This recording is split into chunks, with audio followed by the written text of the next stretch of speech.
एक बार भगवान बुद्ध जेतवन विहार में रह रहे थे। भिक्षु चक्षुपाल भगवान से मिलने के लिए आए थे।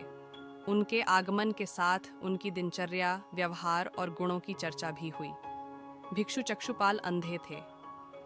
एक दिन विहार के कुछ भिक्षुओं ने कुछ मरे हुए कीड़ों को चक्षुपाल की कुटी के बाहर पाया और उन्होंने चक्षुपाल की निंदा करनी शुरू कर दी कि उन्होंने इन जीवित प्राणियों की हत्या की। भगवान बुद्ध ने निंदा कर रहे उन भिक्षुओं को बुलाया और पूछा कि क्या तुमने भिक्षु को कीड़े मारते हुए देखा है? उन्होंने उत्तर दिया, नहीं। इस पर भगवान बुद्ध ने उन साधकों से कहा कि जैसे तुमने उन्हें कीड़ों को मारते हुए नहीं देखा, वैसे ही चक्षुपाल ने भी उन्हें मरते हुए नहीं देखा और उन्होंने कीड़ों को जानबूझकर नहीं मारा है, इसलिए उनकी भर्त्सना करना उचित नहीं है। भिक्षुओं ने इसके बाद पूछा कि चक्षुपाल अंधे क्यों हैं? उन्होंने इस जन्म में अथवा पिछले जन्म में क्या पाप किए?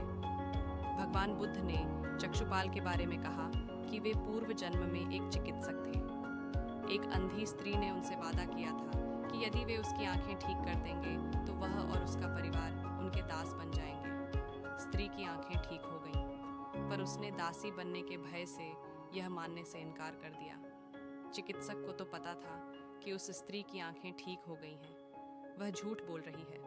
उसे सबक सिखाने के लिए या बदला लेने के लिए चक्षुपाल ने दूसरी दवा दी। उस दवा से महिला फिर अंधी हो गई। वह कितना ही रोई पीटी, लेकिन चक्षुपाल जरा भी नहीं पसीजा। इस पाप के फलस्वरूप अगले जन्म में चिकित्सक को अंधा बनना पड़ा। प्रेरक कहानी 2, परिश्रम और धैर्य। एक बार भगवान बुद्ध अपने अनुयायियों के साथ किसी गांव में उपदेश देने जा रहे थे। उस गांव से पूर्व ही मार्ग में उन लोगों को जगह जगह बहुत सारे गड्ढे खुदे हुए मिले। बुद्ध के एक शिष्य ने उन गड्ढों को देखकर जिज्ञासा प्रकट की, आखिर इस तरह गड्ढे का खुदे होने का तात्पर्य क्या है?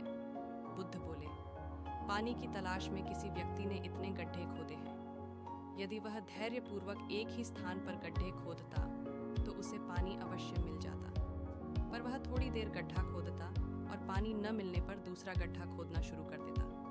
व्यक्ति को परिश्रम करने के साथ धैर्य भी रखना चाहिए।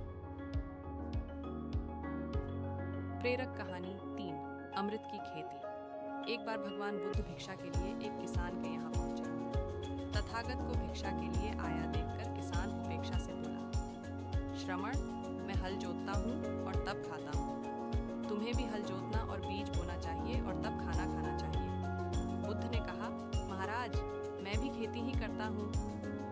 इस पर किसान को जिज्ञासा हुई और वह बोला, मैं न तो तुम्हारे पास हल देखता हूँ, न बैल और ना ही खेती का स्थल, तब आप कैसे कहते हैं कि आप भी खेती ही करते हो? आप कृपया अपनी खेती के संबंध में समझाइए। बुद्ध ने कहा, महाराज, मेरे पास श्रद्धा का बीज, तपस्या रूपी वर्षा और प्रजा रूपी जोत और हल है। पाप भीरुता का दंड है, विचार रूपी रस्सी है, स्मृति और जागरूकता रूपी हल की फाल और पेनी है।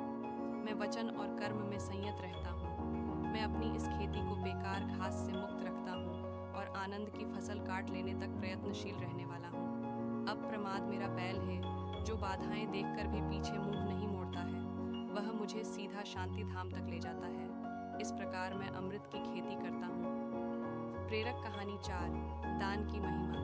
भगवान बुद्ध का जब पाटलिपुत्र में शुभागमन हुआ तो हर व्यक्ति अपनी अपनी सांपत्तिक स्थिति के अनुसार उन्हें उपहार देने की योजना बनाने